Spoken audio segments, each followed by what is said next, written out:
그러므로 하나님께서 그들을 마음의 정욕대로 더러움에 내버려 두사 그들의 몸을 서로 욕되게 하게 하셨으니 이는 그들이 하나님의 진리를 거짓 것으로 바꾸어 피조물을 조물주보다 더 경배하고 섬깁니다. 주는 곧 영원히 찬송할 이시로다. 아멘. 이 때문에 하나님께서 그들을 부끄러운 욕심에 내버려 두셨으니 곧 그들의 여자들도 순리대로 쓸 것을 바꾸어 영리로 쓰며 그와 같이 남자들도 순리대로 여자 쓰기를 버리고 서로 향하여 음욕이 부릴 듯하며 남자가 남자와 더불어 부끄러운 일을 행하여 그들의 그릇됨에 상당한 보응을 그들 자신이 받았느니라. 또한 그들이 마음에 하나님 두기를 싫어하며 하나님께서 그들을 그 상실한 마음대로 내버려 두사 합당하지 못한 일을 하게 하셨으니 곧 모든 불의, 초악, 탐욕, 악의가 가득한 자요 시기, 살인, 분쟁, 사기, 악독이 가득한 자요 수군수군하는 자요 비방하는 자요 하나님께서 미워하시는 자요 능욕하는 자요 교만한 자요 자랑하는 자요 악을 도모하는 자요 부모를 거역하는 자요 우매한 자요 배약하는 자요 무정한 자요 무자비한 자라. 그들이 이 같은 일을 행하는 자는 사형에 해당한다고 하나님께서 정하심을 알고도 자기들만 행할 뿐 아니라 또한 그런 일을 행하는 자들을 옳다 하느니라. 하나님을 하나님으로 여기는 것은 진리를 진리로 받아들이는 것과 같습니다. 진리는 삶의 방식과 같아서 만약 그 진리가 깨지면 사람은 기준을 잃어버립니다. 기준을 잃어버린 사람은 어떻게든 또 다른 기준을 찾아 그 공허한 마음을 바로 세우려고 하지만 채워지지 않고 비틀어집니다. 그러한 비틀어진 마음과 몸이 사람, 새, 짐승과 같은 것들을 우상 숭배하는 것으로 나타나게 됩니다. 하지만 그것들이 이전의 관계가 깨어진 하나님을 절대로 대처할 수 없습니다. 24절의 말씀대로 그 기준은 완전하신 하나님이 아닌 인간이 세운 기준이기에 혹여 그 의도가 좋다고 하더라도 오히려 인간을 욕되게 하는 것, 다른 말로 망가뜨리게 됩니다. 우리 마음의 중심을 꽉 붙들고 진리로 이끄시던 하나님이 우리 안에 빠져나가면 우리의 마음이 병들고 마음이 병들면 몸도 망가지기 마련입니다. 로마서는 이렇게 하나님이 우리의 주의 자리에서 내려온 것이 인간의 가장 근본적인 문제, 죄임을 진단합니다. 그러나 인간은 25절의 말씀처럼 하나님이 가장 소중한 보물이자 진리이심을 거부하고 자신의 생각과 의지대로 하나님 아닌 다른 것들을 가장 귀하고 소중한 것으로 대하며 살아갑니다. 이것은 부적을 붙여놓는다든지 무엇인가에 절한다는 것, 그런 것뿐만이 아닙니다. 현대사회에서 우상은 돈과 섹스, 권력에서 가장 잘 나타납니다. 특히 한국 사회는 다른 어떤 나라들보다도 더 물질이 우상화된 사회입니다. 성공이나 인정의 욕구도 우상이 될 수 있습니다. 만약 하나님을 믿는 믿음을 이용하여 성공, 물질, 권력, 명예를 받는 것이 하나님보다 우선순위에 있다면 아무리 교회를 나오고 예배를 한다 하더라도 그것은 우상 숭배가 될 수 있습니다. 그리고 바울은 우상 숭배의 대표적인 예 하나를 드는데 그것은 바로 동성애입니다. 성경은 하나님이 인간을 남자와 여자로 창조하시고 그들이 하나가 되어 생육하고 번성하는 존재로 만드셨습니다. 그러나 죄는 남녀의 관계마저도 다른 형태로 비틀고 변질시킵니다. 하나님의 창조의 방향이나 목적과 다르게 인간은 그 선을 넘어버립니다. 창세기에 보면 인간이 죄를 짓자 땅에 가시덤불과 엉겅퀴 같은 이전에 없던 돌연변이들이 등장합니다. 이것은 죄로 인한 창조 세계의 파괴입니다. 그리고 동성애 역시 죄로 인한 창조 세계의 비틀어진 가운데 하나입니다.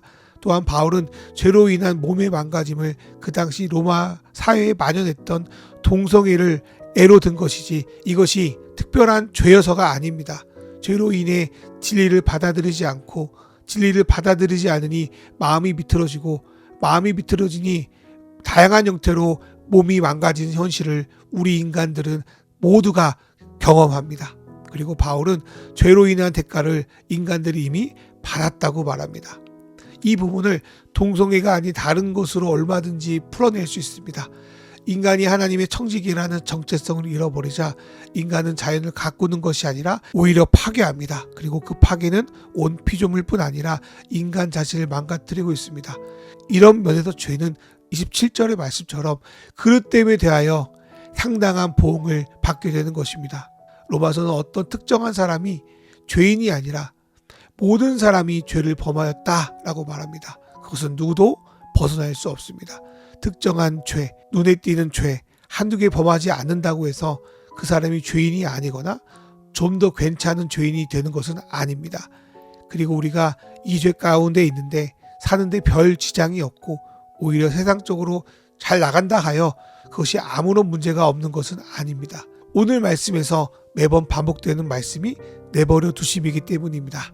오히려 내가 죄인이구나, 내가 잘못했구나를 깨닫는 것은 축복입니다. 그러나 나 자신을 성찰하지 못하고 그냥 그렇게 살아간다면 그것은 오히려 아무런 소망이 없는 절망적인 상태입니다.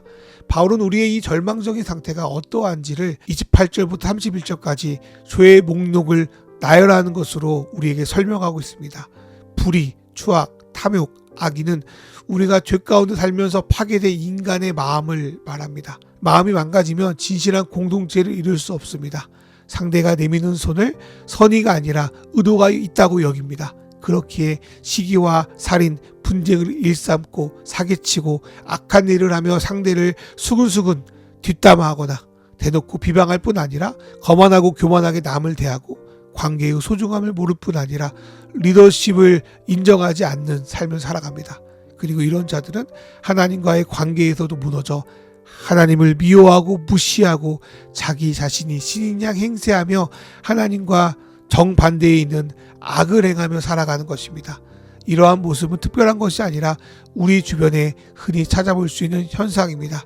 인간이 죄를 주인으로 모시고 사는 과정에서 우리의 인간성은 파괴되고 관계가 깨어지고 공동체가 무너지고 더 나아가 사회 전체에 끔찍한 일이 벌어집니다.